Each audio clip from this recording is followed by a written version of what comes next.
également un major qui doit me rejoindre. Donc un major de l'armée de terre, ou l'armée de l'air. Donc on va essayer la conversation et vous pourrez lui poser toutes vos questions. N'hésitez pas. On va essayer de la voir tout de suite. On va voir si elle répond. Il est là. Bonjour. Comment ça va? Bah écoutez, ça va bien. Merci de m'inviter sur ton compte Insta. Avec plaisir. Du coup, alors, on se vous voit, on se tutoie, c'est comment? Moi, je me suis mis en tenue, on sait jamais. Je vois bel effort. Moi aussi, je suis en tenue, bon, obligé. On fait comment? Normalement, à l'armée, on est toujours obligé de se vouvoyer, c'est ça? On peut se tutoyer, il n'y a aucun problème. Ça sera. Bon, bah, enchanté, Issa. Enchanté, Major Yannick, infirmier convoyeur de l'armée de l'air. D'accord, infirmier convoyeur. Infirmier convoyeur de l'armée de l'air. De l'armée de l'air, d'accord, ok. Donc du coup, c'est quoi exactement que tu fais sur le terrain, toi, de ton côté?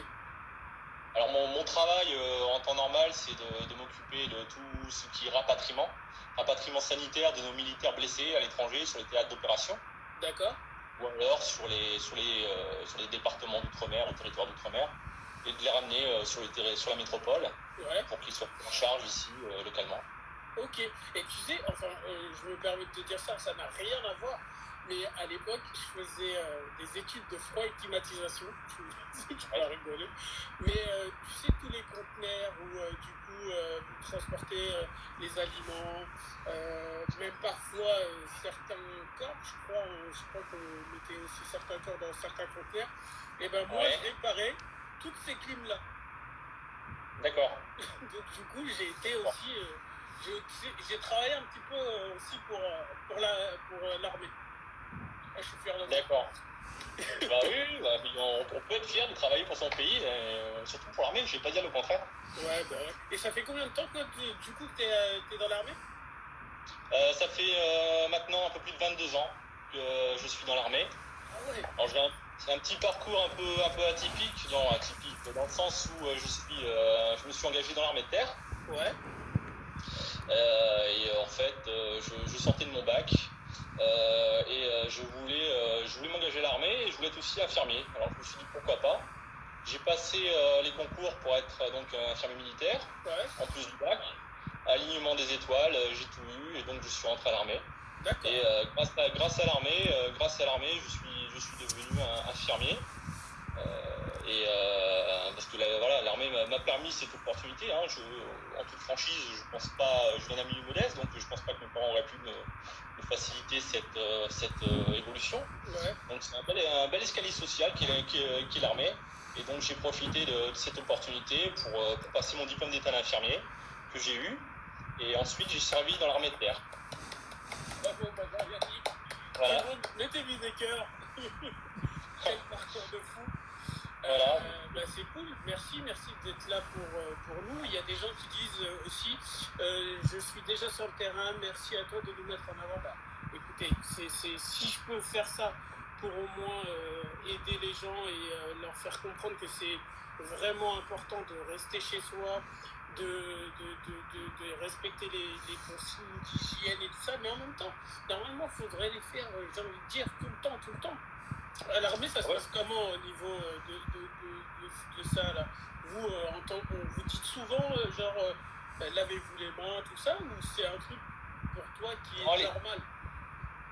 Allez, déjà, on va dire que c'est une base d'hygiène que tout à chacun devrait connaître. Après, c'est vrai qu'on a des rappels très scrupuleux là-dessus.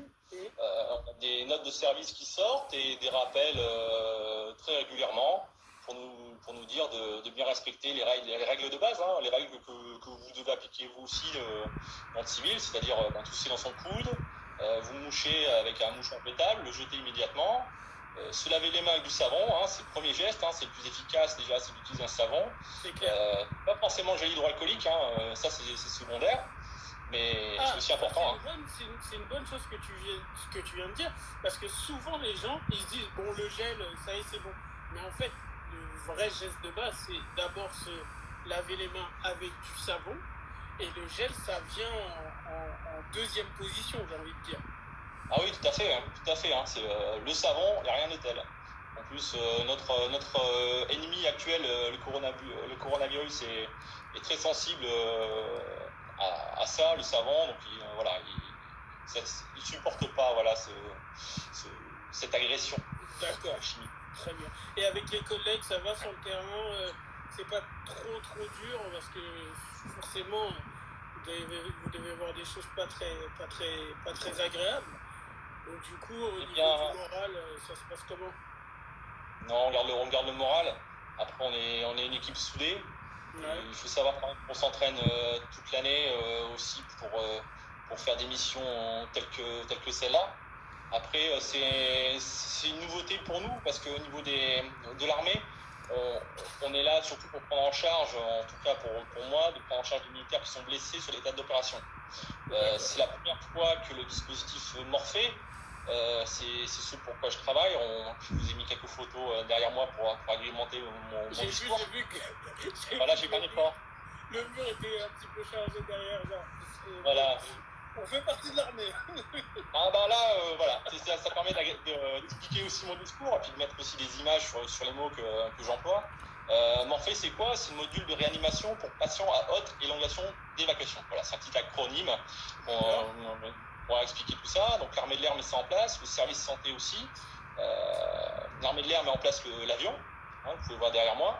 Et le service santé met en place la partie le lot médical et l'équipe de santé qui va prendre en charge ces patients.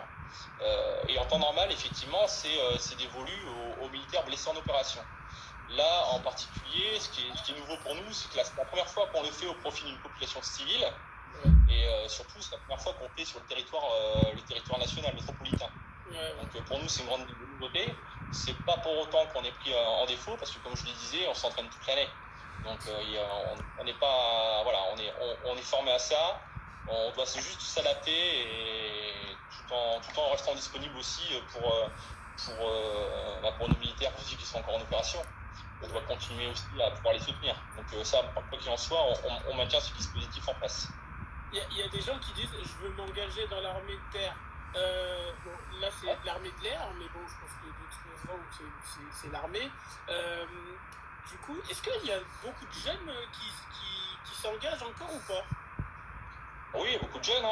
J'ai pas les chiffres en tête, c'est pas mon domaine de prédilection. Mais oui, il y a beaucoup de monde qui s'engage et de toute façon, les armées mènent des campagnes de recrutement toute l'année. Engagez-vous, comme on disait à mon époque. Et non, c'est vraiment formateur, ça amène un savoir et des compétences qui sont en plus reconnues après dans le milieu civil. Et voilà, c'est indéniable. On a un savoir-faire, un savoir-être aussi qui est reconnu. Et non, voilà, les armées recrutent, oui, on a besoin de personnel. On a besoin aussi de jeunes pour après venir nous remplacer. Pour le moment, ça va. Bon, ça va, t'es encore jeune. Oui. Bon, je crois. Tu vois, il y a eu une question là. Que feras-tu après le confinement? Qu'est-ce que je ferai après le confinement? Alors, j'espère profiter un peu, je pense comme tout le monde, du soleil et puis en tout cas des gens que j'apprécie, que je ne peux pas voir. Comme tout le monde, c'est dur aussi parce que pour moi, comme tout à chacun, on est loin de sa famille, loin de ses proches, donc on ne peut pas les rejoindre, on ne peut pas partir en vacances avec eux. Et donc voilà, ce sera pour profiter de la famille surtout. D'accord. Bon, bah c'est cool tout ça. Et du coup, comment on peut, si par exemple, je sais pas, on est enfermé chez soi, comment on peut donner un coup de main? Qu'est-ce qu'on peut faire exactement, à part applaudir tous les soirs à 20h? Qu'est-ce qu'on peut faire vraiment? Qu'est-ce que vous pouvez faire? C'est déjà, la première chose, c'est de rester chez vous. Parce que vraiment, c'est important. C'est pas anecdotique de dire ça. Il faut pas croire qu'en restant chez vous, vous faites rien. Au contraire, vous aidez les personnels qui sont dans les services hospitaliers à tenir bon. Pourquoi? Parce que ça va vous éviter de propager cette maladie. Et en évitant la propagation, vous évitez de saturer les structures hospitalières. Et de là, du coup, vous permettez un peu un retour à la normale. Vous permettez à ce que ces équipes puissent un peu se ressourcer, puissent se reposer. Parce que là, effectivement, les structures ont bien donné ces derniers temps au niveau de la prise en charge des patients. D'accord. Bon, bah c'est cool. Merci, Major Yannick. Mais pas de quoi. C'était un plaisir de t'avoir sur le live et merci pour tout, merci pour l'implication que tu as pour la patrie et pour nous tous, quoi. On est contents, merci d'être sur le terrain. Mais merci aussi, parce que là, je prends les remerciements là, parce que je suis en phase vidéo. Il y a énormément de monde là derrière. Là, je suis simplement le visage à qui on parle ce soir. Mais il y a tous les mécaniciens, il y a tous les qui montent les clôtures, il y a les personnels de santé, il y a toute la partie ravitaillement, faut pas l'oublier. Sans ravitaillement, on peut pas mener l'émission à bien. Voilà, et ça va. Et je pense aussi aux cuistots sur la base qui nous donnent à manger. Il y a tout le monde, et puis aussi au personnel de la société civile. Faut pas les oublier. Je pense aussi à tous les éboueurs qui sont là. Voilà, c'est des gens qui sont importants. Il y a plein de gens qui te remercient, qui t'envoient des cœurs, qui t'applaudissent, enfin qui applaudissent tout le monde, tous les gens sur le terrain. Mettez un maximum de cœurs, voilà, les gens ils se envoient des cœurs. Merci beaucoup et j'espère que tout ça va bientôt se terminer. Hein. On verra, je le souhaite. Si tout le monde respecte les consignes, je pense qu'on va sur la bonne voie. Mais restez bien chez vous et appliquez rigoureusement les consignes qui sont émises. Très bien. Merci, Major. On fait comment? C'est comme ça? C'est comme ça? C'est comment? Ouais. Comme ça. La main droite. La main droite, la pomme, comme de la main visible. Très bien. Voilà. Merci, Major. Au revoir. Bon, allez, à très bientôt. Ciao. Au revoir. Eh bien, merci pour toutes ces infos. Merci. J'ai vu qu'il